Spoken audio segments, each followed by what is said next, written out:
Now, in the third clip about European company law, I would like to give you a feeling somehow of the rule-setting procedure, because of course law is not only about contents but as well about rules, and that is very peculiar in European company law. Actually, you have quite a diverse number and kind of rules. The first one is what is called primary EU law. It's in the treaties, so it's somehow constitutional, basically. And the rule which is most important for European company law is the freedom of establishment. That refers to that possibility that companies grow within Europe. They can set up subsidiaries abroad, they can merge with other companies abroad, and so. And this freedom of establishment basically says they may do that. No other national law may hinder them unless there is a very good reason, a so-called mandatory reason of public good for doing so. And this freedom of establishment has basically triggered in 1999 a huge change in Europe in a case called Centros. It was a Danish case, a Danish couple setting up a corporation under UK law, although they wanted to do business only in Denmark. And the European Court of Justice said yes, the freedom of establishment allows them to use as well other national laws. That has triggered huge criticism. One of the most famous German scholars said there is something foul in the Kingdom of Denmark, quoting of course Hamlet. Others have said, oh, this gives us now a strong possibility of regulatory competition, that somehow the users may use somehow the best law for them, and perhaps it's UK law in that example, and it has triggered a huge wave of regulatory reform in the different national laws which tried to adapt to this competition.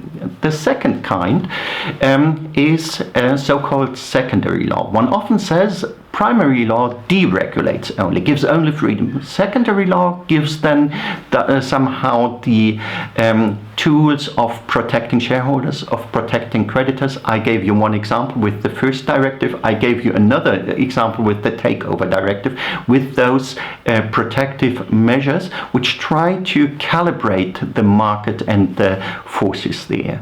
But it's by no means so that only European law is somehow integrated. You take as well other sources. You can take international sources, but you can take as well national sources. The first example for international sources would be accounting. Accounting is somehow the core information on companies. You have heard, of course, of quarterly reports, interim reports. That is all accounting. Basically, figures about all areas of the company and of the development of the business of the company. Now, this had been Europeanized rather early, but one realized that actually capital markets are globalized nowadays, and that between the US and Europe somehow you have to set up a truly international culture of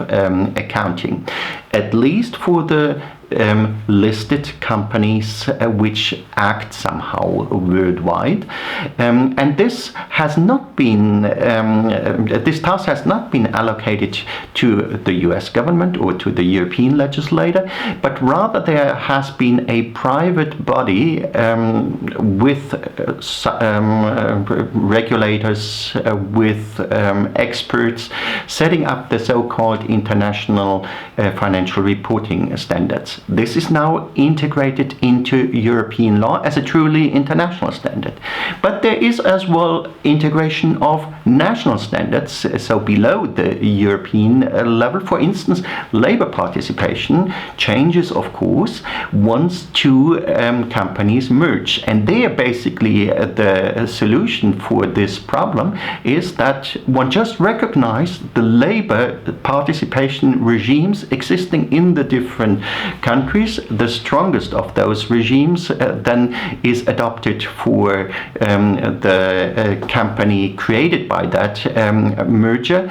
So basically, European company law reunites a lot of different sets of rules at the European level, but as well below at the national level or at the international level, and somehow this reflects how local the area really can be regulated, how local it is, or how much entrenched in cultural peculiarities of one country, or how international, how global the area really is.